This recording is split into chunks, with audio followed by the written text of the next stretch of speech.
Good morning! Yan, with baby Bea. Is January 4.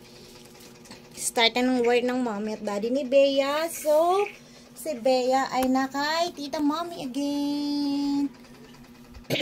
Ayan. So, si ate ay naghahanda na naman ng kanyang pangkalat na toys. So, ayan. Kasi natakot ako ilagay siya dito. Ang ginawa ko, itong mat. Ate, be careful. At saka to. Ayan. Ito yung minana ko pa kay mama.